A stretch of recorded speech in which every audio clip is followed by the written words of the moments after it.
आज हम लोग देखेंगे स्ट्रक्चर ऑफ सी प्रोग्राम। तो सबसे पहले देखिए, आपको समझना होगा कि जो बेसिक कॉन्सेप्ट होता है किसी भी प्रोग्राम का, तो हम उसमें तीन ही चीज़ देखिए। कंप्यूटर जब हम लोग इस्तेमाल करते हैं तो उसमें तीन ही चीज़ें आपको इस्तेमाल होता है, ठीक है। यानी कि कंप्यूटर का अगर मेन फंक्शन की बात करें, कंप्यूटर के मेन फंक्शन की बात करें तो उसमें तीन ही होता है। तो मेन फंक्शंस क्या क्या होता है? तो इनपुट, प्रोसेस और आउटपुट, ठीक है। ये तीन मेन फंक्शन होता है किसी भी कंप्यूटर का, कि इनपुट होगा, प्रोसेस होगा और आउटपुट देगा। तो सेम यही चीज़ जो है, यही प्रोसेस जो है किसी भी प्रोग्राम में भी होता है। जब कोई भी प्रोग्राम हम लोग करते हैं तो प्रोग्राम का इनपुट होता है और एक जो है प्रोसेस एरिया होता है और एक आपका जो है आउटपुट एरिया होगा। तो सेम देखिए, इसी को अब हम लोग सी के प्रोग्रामिंग के एग्जांपल्स में एक मैच करके देख लेते हैं। जैसे देखिए, तो सबसे पहले जो है यहाँ पे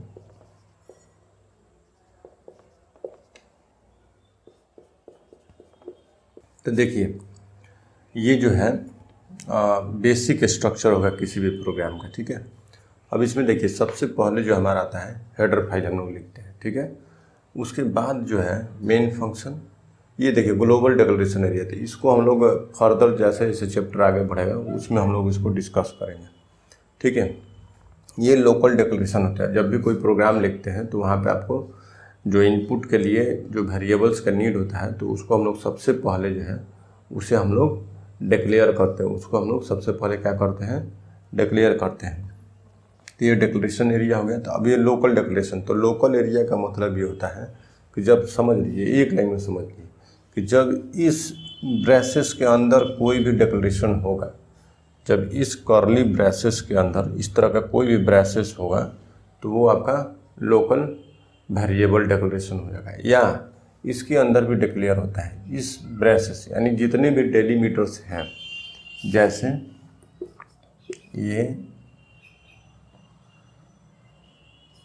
ये हो गया और ये हो गया। अगर यहाँ कोई भी चीज़ डिक्लेयर होता है तो इसका मतलब क्या हो गया? लोकल। ये क्या है? ये लोकल डिक्लेरेशन के लिए है। ये क्या है? लोकल डिक्लेरेशन है। ये क्या है? लोकल डिक्लेरेशन है, ठीक है। अब मान लीजिए, देखिए ग्लोबल डिक्लेरेशन क्या होता है कि जब इन डेलीमीटर से या इस ब्रैकेट से जब बाहर में कोई चीज़ हम लोग जब डिक्लेयर करते हैं वेरिएबल्स को, तो वहाँ पर हम लोग क्या बोलते हैं? ग्लोबल डिक्लेरेशन, ठीक है। अब आते हैं हम लोग स्ट्रक्चर ऑफ सी प्रोग्राम्स पे बात करते हैं, ठीक है। देखिए, अब यहाँ पे ये डिक्लेरेशंस वाले को अगर छोड़ दिए है तो सेम सीपीयू का जो हमारा फंक्शन था वही चीज़ यहाँ प्रोग्राम में भी आ जा रहा है कि इनपुट स्टेटमेंट पहले लिखना है, फिर उसके बाद प्रोसेस के एरिया में क्या आ जाता है? एक्सप्रेशंस या लॉजिक्स। तो जितना भी लॉजिक है वो याद रखिएगा कि इनपुट और आउटपुट के बीच में लिखा जाएगा। वो कोई भी सी का लॉजिक हो, जैसे इफ से हो या फॉर हो या एरे के बारे में आप लिख रहे हैं या फंक्शंस लिख रहे हैं, मतलब किसी भी तरह का जहाँ लॉजिक आ जाएगा या एक्सप्रेशंस आ जाएगा बनाने के लिए, तो उसको हम लोग ये बीच में, इनपुट और आउटपुट के बीच में लिखते हैं। सबसे पहला जो स्टेटमेंट आता है वो आता है आपका इनपुट स्टेटमेंट्स, और फिर आता है प्रोसेस, और फिर आता है आउटपुट। ऐसा नहीं कि कोई भी चीज़ प्रोसेस से डायरेक्ट शुरू हो ही नहीं सकता है। तो ये चीज़ हमें ध्यान में रखना है कि सबसे पहले इनपुट स्टेटमेंट लिखना है, फिर उसके बाद उसका एक्सप्रेशन बनाना है, यानी कि जो आपको रिजल्ट चाहिए वो रिजल्ट हम लोग क्रिएट करते हैं, और तब उसके बाद जो हम लोग आउटपुट स्टेटमेंट्स को लिख देते हैं। तो अब आते हैं, इसका एग्जाम्पल देख लेते हैं।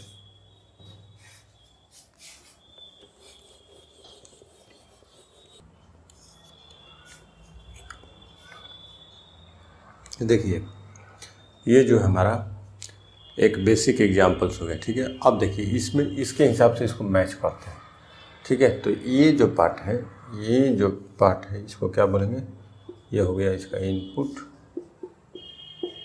स्टेटमेंट, ये हो गया इसका इनपुट स्टेटमेंट्स, ठीक है। और ये जो पार्ट है क्या बोलते हैं? एक्सप्रेशन, प्रोसेस या लॉजिक, ठीक है। और ये जो पार्ट है ये हो गया इसका आउटपुट। क्या हो गया? आउटपुट हो गया। तो देखिए तीनों चीज़ आया ना, इनपुट आया, एक्सप्रेशन आ गया और आपका आउटपुट भी आ गया। तो ये बेसिकली क्या है कि तीन ही चीज़ होता है। अब देखिए यहीं पे जो है सारा दिमाग कहाँ लगाना है, इस एरिया में, यहाँ पे आपको सारा दिमाग लगा देना है, क्योंकि ये पार्ट आपको उसका सी का जो बेसिक जब टॉपिक आप पढ़ लेंगे तो ये पार्ट आपको आ जाएगा, ठीक है।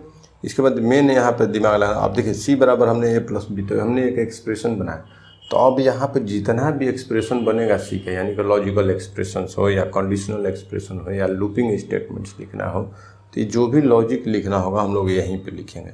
लूप लिखना होगा तो यहीं पे लिखेंगे, एरे के बारे में कुछ लिखना होगा तो यहीं लिखेंगे, फिर आपको इफ एल्स का कंडीशन लिखना है तो इसी जगह पे लिखेंगे, ठीक है। यानी कि जो भी चीज़ें आएगा तो यहाँ पे हम लोग लिख देंगे और तब उसके बाद उसका रिजल्ट हम लोग देते हैं। This is the basic structure of any C program. अब एक देखते हैं और दूसरा एक देख लेते हैं थोड़ा सा, ठीक है। एक दूसरा और देख लेते हैं कि कैसे हम लोग इसको समझ लेते हैं एक दूसरे प्रोग्रामिंग से। देखिए अब जैसे देखिए ये तो वो बेसिक हो गया ए प्लस बी को जोड़ने के लिए।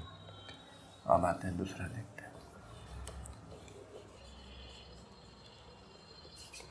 अब देखिए सेम खाली थोड़ा सा प्रोग्राम में चेंज किया है। देखिए अब ये जो है इसका क्या हो गया, यहाँ पे इनपुट हो गया, यानी कि अब जो हम लोग यहाँ पे इनपुट दे दिए स्लाइसर के थ्रू, ठीक है। अब यहाँ देखिए ये कंडीशंस है, ठीक है, और कंडीशंस के अंदर ही आउटपुट है, कंडीशन के अंदर ही आउटपुट है, ठीक है। अब ए ग्रेटर देन बी अगर होगा तो ए इज बिग को प्रिंट कर देगा, एल्स में print B is big print करेगा, तो ठीक है। तो ये एक पहले कंडीशन चेक किया, यानी कि हम लोग क्या लिखे, एक एक्सप्रेशंस लिखे या प्रोसेस लिखे, ठीक है। उस प्रोसेस को लिख दिए और प्रोसेस के बाद ये हमारा आउटपुट आएगा। अब इसी चीज़ को और दूसरे तरीके से भी बदल सकते थे, ठीक है। जैसे देखिए अब देखिए इसी में अब क्या हुआ कि अब सेम देखिए है, तो यहाँ पे क्या किए, ये हमारा यहीं पे हमने इनपुट ले लिया, ठीक है। ये हमने यहाँ पे इनपुट ले लिया, यहाँ वेरिएबल ले लिया हमने, यहाँ पे हमने एक इनपुट ले लिया, ठीक है। ये तीन वेरिएबल रख रहे। अब देखिए ये जो पार्ट है ये क्या हो गया, ये हो गया हमारा इनपुट स्टेटमेंट, और ये जो पूरा है ये क्या हो गया, ये हो गया प्रोसेस एक्सप्रेशन और लॉजिक, ठीक है। तो लॉजिक यहाँ पे आ गया ना। अब फिर ये क्या हो गया आपका, ये हो गया आउटपुट स्टेटमेंट। तो समझ में आ गया। देखिए तो तीन ही काम ना हो रहा है हमेशा, जब भी कुछ भी लिखते हैं हम लोग तो यहाँ पे तीन ही काम होगा, एक होगा इनपुट, दूसरा होगा प्रोसेस, तीसरा हो जाएगा। और ये पूरा सॉफ्टवेयर डेवलपमेंट के प्रक्रिया में यही स्टेप्स फॉलो होते रहेगा। अब बस मॉड्यूल वाइज आपको काम करना होता है। This is the basic concept of the programming structure, ठीक है। और ये जो स्ट्रक्चर ऑफ प्रोग्राम है ये आप किसी भी प्रोग्रामिंग लैंग्वेज में इसका इस्तेमाल कर सकते हैं और किसी भी प्रोग्रामिंग लैंग्वेज में इस स्ट्रक्चर्स को आप अप्लाई कर सकते हैं। तो आज के लिए बस इतना ही। Thank you. अगर आपको वीडियो इन्फॉर्मेटिव लगा तो चैनल को सब्सक्राइब करें और वीडियो का नोटिफिकेशन पहले पाने के लिए बेल आइकन को दबाएं।